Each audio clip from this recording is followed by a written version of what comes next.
출애굽기 제1장.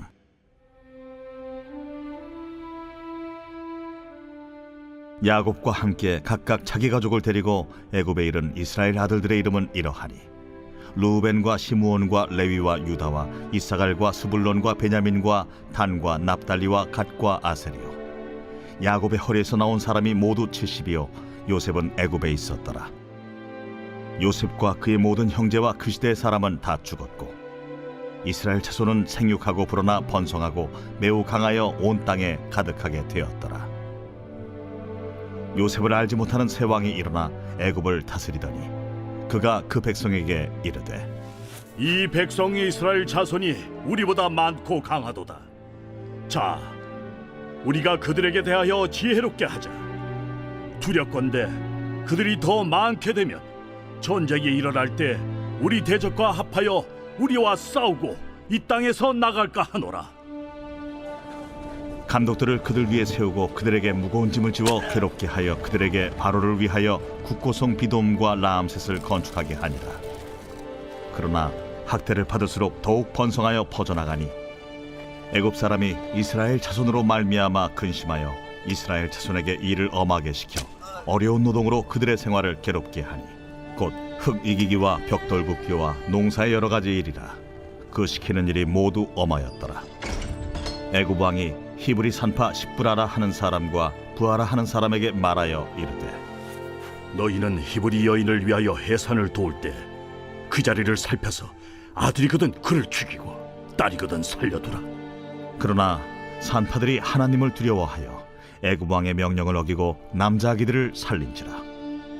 애굽 왕이 산파를 불러 그들에게 이르되, 너희가 어찌하여 이같이 남자 아기들을 살렸느냐? 산파가 바로에게 대답하되, 히브리 여인은 애굽 여인과 같지 아니하고 건장하여 산파가 그들에게 이르기 전에 해산하였더이다. 하나님이 그 산파들에게 은혜를 베푸시니 그 백성은 번성하고 매우 강해지니라. 그 산파들은 하나님을 경외하였으므로 하나님이 그들의 집안을 흥왕하게 하신지라. 그러므로 바로가 그의 모든 백성에게 명령하여 이르되, 아들이 태어나거든 너희는 그를 나일강에 던지고 딸이거든 살려두라. 할렐루야. 사랑하는 성도 여러분, 오늘부터 출애굽기 함께 읽기를 시작합니다. 출애굽기라는 책 제목은 말 그대로 애굽에서 탈출한 기록이라는 뜻입니다. 영어로는 엑소더스이지요. 그러나 이 제목과는 다르게 40장으로 이루어진 출애굽기의 내용 중에서 애굽에서의 탈출 기록은 길게 잡아도 15장까지만입니다. 그리고 나머지는 홍해에서 시내산까지 이동한 기록, 그리고 시내산에 머물며 하나님과 언약을 맺고 율법을 받으며 성막을 세운 기록으로 이루어져 있습니다. 그러니까 출애굽기의 절반 이상은 그 무대가 시내산인 것입니다. 출애굽기의 저자는 모세이고요. 기록 연대로는 주전 1450년에서 1400년 사이라고 봅니다. 다음은 출애굽기의 지도입니다. 이집트의 고센 땅에 살던 이스라엘 민족이 애굽에서 나와 홍해를 건너고 그리고는 시나이 반도 남쪽의 시내산까지 이릅니다. 여기까지가 출애굽기 1장에서 18장까지의 내용이에요. 그리고 나머지 19장에서 40장까지는 시내산에서 1년 2개월 정도를 머물며 이루어진 일을 기록한 것입니다. 오늘은 우리 출애굽기 1장을 우리 함께 살펴보도록 하겠습니다. 요셉이 110세의 죽음에 그들이 그의 몸에 향재료를 넣고 애굽에서 입관하였더라. 이것이 창세기의 마지막 절이었습니다. 야곱의 11번째 아들인 요셉이 애굽의 총리로 있다가 죽은 것으로 창세기는 마무리가 되는 겁니다. 그리고는 이어서 출애굽기가 시작이 되는데 창세기 마지막 절인 창세기 50장 26절과 출애굽기 1장 1절은 한 절 차이이지만 이 사이에는 약 400년이라는 시간적인 간극이 있습니다. 이 400년 동안 무슨 일이 일어났을까요? 출애굽기 1장은 그 내용을 다루고 있는 거죠. 요셉이 총리가 되어 가나안 땅에 살던 자기 가족들을 애굽으로 부를 때 애굽으로 올라온 그들의 수는 70여 명 정도였습니다. 그런데 400여 년이 지나고 나서는 야곱의 가족은 당시에 초강대국 애굽을 두려워 떨게 할 정도로 그 수가 성장해 있었다고 오늘 본문의 7절에 기록되어져 있습니다. 400여 년 동안 하나님은 이스라엘 가족을 이스라엘 민족으로 성장시키신 것입니다. 그래서 출애굽할 때 20세 이상의 남자만 60만 명이 넘었다고 기록이 돼요.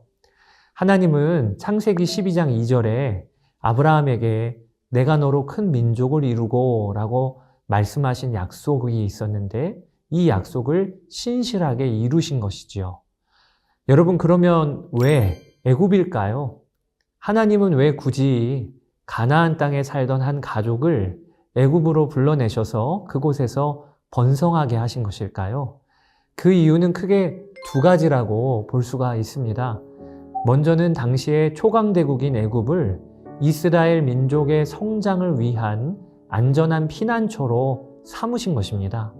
마치 어머니의 모태에서 태아가 자라나듯 안전한 보호막이 되어주는 초강대국 애굽의 품속에서 이스라엘 가족은 외적들의 침략을 받지 않고도 단기간에 가족에서 민족 수준으로 그 수가 성장할 수 있었던 것입니다. 또 하나의 이유는 하나님의 구원이 어떠한 모습인지를 보여주기 위함입니다. 하나님의 백성을 종으로 삼고 압제하는 애굽으로부터 이스라엘이 탈출하는 것은 우리에게 베푸신 하나님의 구원이 무엇인가를 보여주는 좋은 모형이 되는 것이지요. 죄와 마귀의 종노릇, 즉 애굽의 종노릇하는 것과 비견이 되지요. 여기에서 벗어나 자유함을 얻은 것이 우리가 받은 구원인데 출애굽기를 읽으며 우리는 이것을 보게 되는 것입니다. 그리고 또 하나, 애굽이 이스라엘을 내보내게 된 결정적 역할을 한 사건이 10번째 재앙이잖아요. 애굽의 장자가 다 죽고 이스라엘 사람들은 어린 양을 잡아 죽여서 죽음을 면한 유월절 사건 말입니다. 이 유월절 사건 때문에 바로는 이스라엘을 놓아주는데 이것도 우리가 받은 구원이 어떠한 모습인가를 드러내는 아주 중요한 모형이 됩니다. 그래서 우리는 출애굽기를 읽으며 우리의 유월절 양 되신 예수님이 십자가에서 죽으신 것이 내 구원의 이유가 되었음을 보게 되는 것이지요. 이처럼 이스라엘 가족을 애굽으로 이끄신 데에는 하나님의 계획과 뜻이 있었던 것이지요. 사랑하는 여러분, 그러니 오늘 우리가 출애굽기 1장을 읽으며 알아야 할 것이 있습니다. 그것은 내 삶의 애굽에는 뜻이 있다는 것입니다. 이스라엘이 애굽에 내려갈 때에는 열렬한 환대를 받았지만 400년이 지난 출애굽 시기에는 큰 어려움을 맞게 되었습니다. 오늘 본문에도 보면 이스라엘 민족이 번성하니 이것을 바로가 두려워하여 그들에게 무거운 노역을 시키기에 이릅니다. 이 노역의 중함이 얼마나 무거운지 성경은 이스라엘 백성이 학대를 받았다고 표현하고 있습니다. 뿐만 아닙니다. 바로는 이스라엘 민족의 산하 제한 정책을 펼쳐서 태어나는 남자아이들을 죽이라고까지 명령합니다. 이렇게 애굽의 압제를 받았던 이스라엘과 같이 하나님의 백성인 우리에게도 어떨 때는 소망이 없고 죽음과도 같은 상황으로 몰릴 때가 있습니다. 하나님은 그런 애굽으로 우리를 이끄실 때가 있는 것입니다. 그때 오늘 출애굽기 1장을 기억하셔야 합니다.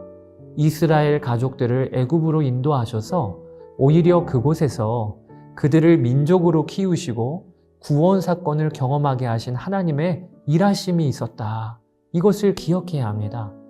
여러분, 우리의 삶의 애굽에는요, 반드시 하나님의 뜻이 있는 거예요.